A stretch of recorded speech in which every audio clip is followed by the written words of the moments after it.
that was amazing. What you gonna do with that dessert? Do what, do what, do that. Do what, do that, do that. Kunwari, man gibuhat while waiting. Ay mo, dyan netong gibuhat while waiting.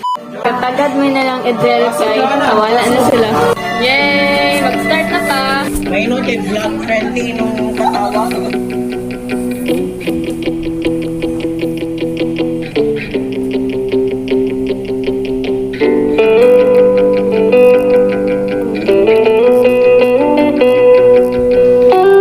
As you can see here is Aya preparing the things we need.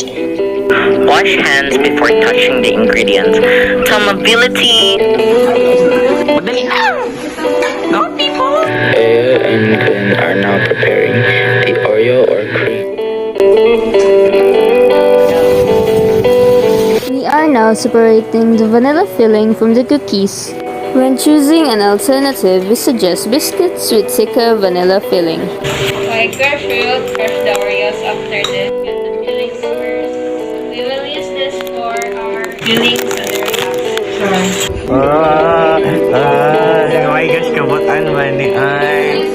Get a Ziploc and put all the cookies inside. After this, we will powderize the cookies using a hammer. Before crushing the cookies, make sure to let the air out of the Ziploc.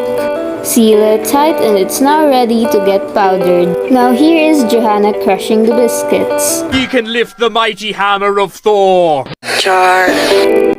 While Johanna powderized the cookies for the dorayaki. We are now making for the munchkin to separate the filling. We can use it for the filling also for the dorayaki. One-third cup gali. One. So, then magbuta mag-third.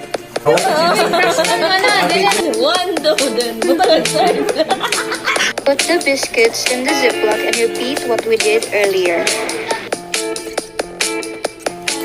While Johanna is crushing the biscuits, let's go back to the Dora cake area. Our powderized biscuits for the Dorayaki Pancakes. Here we can see Jet pouring 1/3 cup of sugar in the bowl. Next is 1/2 teaspoon of baking powder. Mix all the ingredients. Prepare 1 cup of fresh milk. We will then pour the cup of milk into the mixture. Mix it well. And then add 1 egg in the mixture, and then mix it again. Prepare your plastic wrap or cling wrap, depending on your preference. We're now going to cover it with plastic wrap for 15 minutes. While waiting for 15 minutes, We can work some munchkins.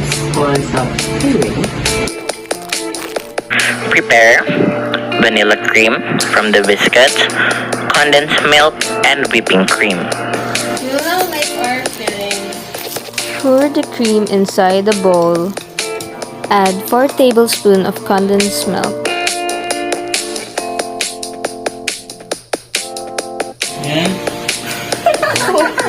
Four. We'll now open our whipping cream. 1, 2, 8 tablespoons of whipped cream. That's equivalent to 100 grams. 3, 4, 5, 6, 7, and lastly 8.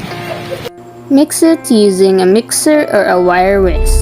Dili dili cold pero dugay gid kay siya. Ako nakitaan. Dugay siya Dugay gid kay siya mo fluffy. After a few minutes of trying to fluff it up, we decided for 2 of us to find whipped cream in a can while the other members worked on the whipped cream and other stuff. we went to like 3 different stores and pretty much got nothing. We were like so frustrated, but like luckily my uncle suggested to make meringue instead. First, we have to crack the eggs. You should separate the yellow from the white. Be careful not to break the yolk. After that, we can now put the egg whites inside the mixer. We have now turned on the mixer Let's wait for the meringue to fluff up. After the meringue has fluffed up, we gradually added confectioner sugar. We added more confectioner sugar until it tasted good. We then transferred the meringue in a bowl. It was all going well until we realized that the meringue is going to melt.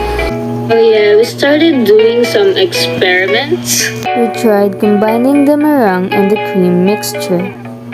While the filling was still being mixed, the other members started making the munchkins. Pour a desirable amount of condensed milk in the powdered biscuits. Add a small amount of fresh milk and mix well. We also added more amount of condensed milk since the mixture was too dry, and then added more milk for the same reason. I used my hand so I can mix the munchkin properly. Since the mixture was too liquid in texture, we added more biscuits. Mix again with force. Using our hands, we formed munchkin balls. We made them similar in sizes as possible. The Dorayaki team have also started making the pancakes. Preheat for 2 minutes in low heat before putting in the oil. We then pour a small amount of mixture on the pan. Low heat for about 1 minute. Flip and wait around 18 seconds. We then transfer the Dora cake on a plate. For our second try, we use a circular mold.